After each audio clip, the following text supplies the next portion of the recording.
The bases fit together. That was the thing nobody expected. You bought the Allosaurus and you put it on the shelf, and that was fine. But then you got the cave bear for your birthday, and when you set it next to the Allosaurus, the bases clicked together like puzzle pieces. The edges matched, the ground connected, and suddenly you weren't looking at two separate model kits on a shelf. You were looking at the beginning of a world. Before we dive in, hit subscribe and drop a comment letting us know where you're watching from. Aurora Prehistoric Scenes came in bright boxes with paintings of dinosaurs and cavemen on the front, and inside were plastic parts in colors so vivid you almost didn't need to paint them. Green for the Allosaurus, brown for the Neanderthal, gray for the cave bear, white for the saber-toothed tiger. You snapped them together without glue. No cement, no fumes, no waiting overnight for anything to dry. Just plastic clicking into plastic, a satisfying snap that told you the leg was in place, or the jaw was set, or the tail was locked. For a kid who was 7 or 8 and didn't trust himself with a tube of Testor's cement, this was everything. You could build a dinosaur in an afternoon and have it standing on your dresser by dinner. But it was the bases that made you come back for more. Every kit came on a sculpted piece of prehistoric ground, rocks, dirt, ferns, bones, and every base had edges that were shaped to interlock with the bases of other kits. The cave was the centerpiece. You put the cave in the middle of your floor and then you built outward. The tar pit connected to one side, the jungle swamp to the other. The Cro-Magnon Man stood at the entrance of the cave with a spear. The Neanderthal man crouched nearby. The cave bear reared up on its hind legs behind them. The Pteranodon hung from a string above it all, casting a shadow across the entire scene. Every kit you added made the world bigger. Every birthday, every Christmas, every report card that earned you a trip to the hobby shop, the world grew. By the time you had 8 or 9 of them spread across the bedroom floor, you had something no other toy could give you. A complete prehistoric landscape that you had built, one kit at a time over months or years. Your mother stepped around it. Your father told visitors to watch where they walked. Your little brother was forbidden from entering without permission. That floor was yours. That world was yours. The Tyrannosaurus Rex was 3 feet long. Let that register. 3 feet of plastic dinosaur, 18 inches high, with jaws that opened and closed and teeth that looked like they could actually do damage. When you set the Tyrannosaurus Rex at the edge of your diorama, it towered over everything else, the cavemen, the other dinosaurs, even the cave. It was the crown jewel of the entire line. And if you had one, you were the kid on the block whose bedroom floor was a museum. Other kids came over just to see it. They didn't come to play, they came to look. Because nothing in any of their toy collections was 3 feet long and had teeth. Every boy goes through a dinosaur phase. You know that. You lived it. There was a time in your life, maybe you were 6, maybe you were 10, when dinosaurs were the only thing that mattered. You knew their names. You knew which ones ate meat and which ones ate plants. You knew that Triceratops had 3 horns, Stegosaurus had plates on its back, and Pteranodon could fly but was not technically a dinosaur. You corrected adults who got it wrong. You drew them in the margins of your schoolwork.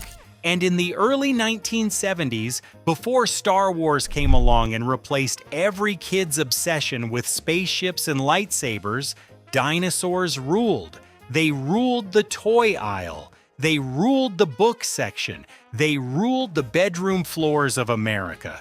And Aurora gave you the best dinosaurs anyone had ever made. You remember Christmas 1972, or maybe it was 1973, the year you got 3 kits at once, the cave, the Neanderthal man, and the saber-toothed tiger, all wrapped separately, all opened one after another, while your parents watched your face. You didn't even finish breakfast, you went straight to the floor and started building. And by the time the football game came on television, you had all three standing in a row on the carpet with their bases locked together. Your father looked at them and said something about how when he was a kid, they just had tin soldiers, and you thought that was the saddest thing you'd ever heard. The kid next door had the woolly mammoth. You didn't. This was a problem. The woolly mammoth was the biggest animal in the line next to the T-Rex, a massive gray beast with curved tusks and fur you could almost feel just by looking at the plastic.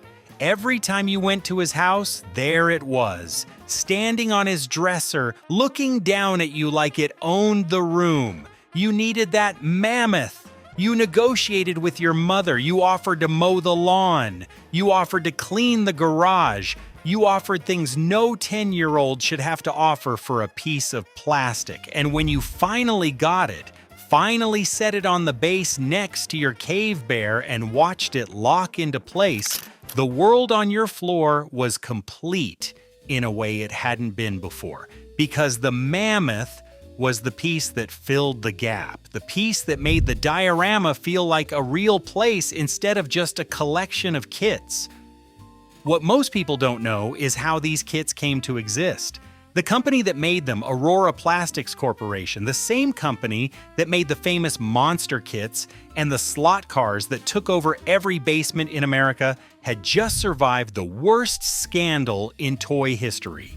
In 1971, Aurora released a line called Monster Scenes, not the classic Frankenstein and Dracula kits that your older brother built. These were different. These had a torture chamber, a pendulum, a figure called the Victim. Aurora marketed them as Rated X for excitement and aimed them at children. The National Organization for Women protested outside the headquarters. Rowan and Martin's Laugh-In made jokes about it on national television.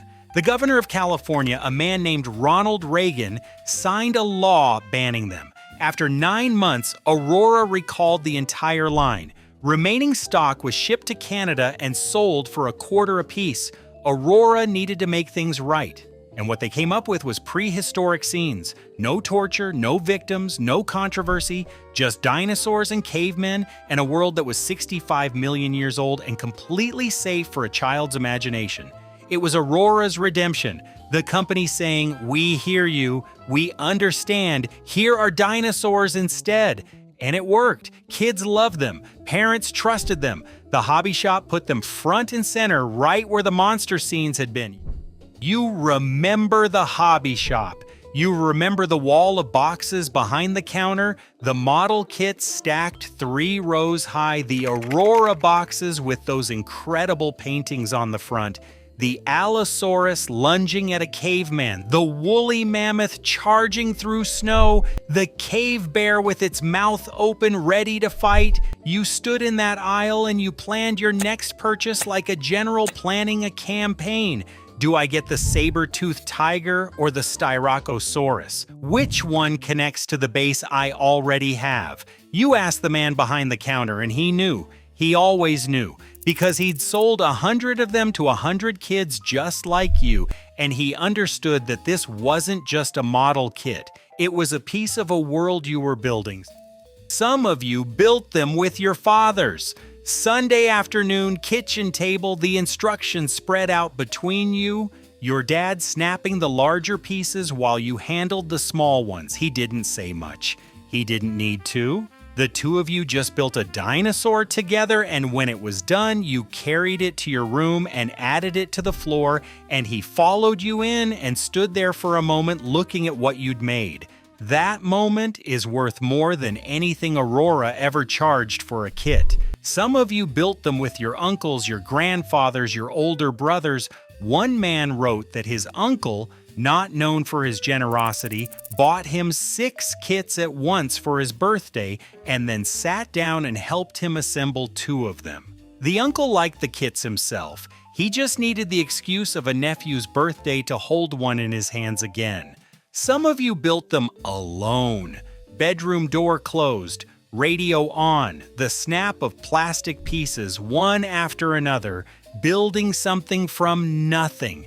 The Cro-Magnon woman with her baby, the Neanderthal man with his club, the flying reptile with its wings spread wide hung from a thumbtack in the ceiling with a piece of fishing line. You didn't need anyone to tell you what these figures were doing or where they were going. The story was already in your head, and it had been there since the first time you opened a library book about the Mesozoic era. The colors were part of it. Aurora molded these kits in plastic so bright it almost glowed. The Allosaurus was a green you can still see if you close your eyes. The cave bear was brown like coffee. The T-Rex was red, not a subtle, realistic red, but a Saturday morning cartoon red that told you this animal was dangerous and magnificent and absolutely the most important thing on your bedroom floor. You could paint them if you wanted to, and some kids did careful coats of enamel with a tiny brush, trying to make the Neanderthal's skin look real, but most of you didn't bother. The colors Aurora chose were perfect. They were loud and proud and unapologetic, and they made the diorama on your floor look like a world that was alive. And then they were gone, not all at once. The oil crisis of 1973 made polystyrene, the plastic Aurora used for every kit, expensive and hard to get. The profit margins collapsed. Aurora's owner, Nabisco, had never fully recovered from the monster scene's embarrassment and was looking for an exit. By 1977, they sold Aurora's kit business to Monogram, and the Prehistoric Scenes line disappeared from the hobby shop shelves. No announcement, no farewell, the boxes just weren't there anymore. And the space they left was filled with something else. Star Wars models, electronic games, things that beeped and flashed and ran on batteries. The age of the dinosaur was over. A long time ago, in a galaxy far, far away, George Lucas had replaced the Mesozoic era with the Galactic Empire, and every kid in America followed him there. If you still have yours, you know what happened to them. The bases are chipped, the snap fits are loose. The Pteranodon lost a wing sometime in the early 80s and you never found it. The T-Rex has a crack running down his jaw from the time your little brother finally got into your room without permission. The Cro-Magnon Man spear broke off decades ago. They are in a box somewhere. The attic, the garage, a storage unit you keep meaning to clean out. Some of them might be in a landfill. Some of them were burned on a summer afternoon because you wanted to see what melting plastic looked like. You were 11. It seemed like a good idea at the time. A few years ago, someone told you that a company called Atlantis was reissuing some of the old Aurora Prehistoric Scenes from the original molds. The same steel tools that stamped out your childhood cave bear in 1972 were stamping out new ones in 2023. You could buy a brand new kit in a box with the Aurora logo on it and build it at your kitchen table and feel the same snap fit click you felt 50 years ago. Some of you did that. Some of you sat at the table with your grandchildren and built a cave bear together, and halfway through you had to stop for a moment because the click of the plastic put you right back in that bedroom, right back on that floor, right back in a world where 65 million years of history fit between the dresser and the door.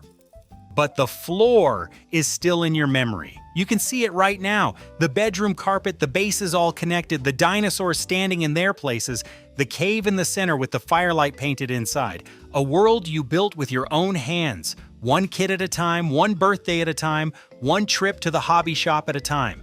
No batteries, no screen, no instructions on how to play, just 65 million years of history laid out on the floor of a bedroom in 1973 and a boy who knew every creature by name. Aurora tried to sell children something terrible. America said no, so they gave us dinosaurs instead. And for a few years before the company died and the hobby shop closed and Star Wars changed everything, those dinosaurs were enough. They were more than enough. They were a world.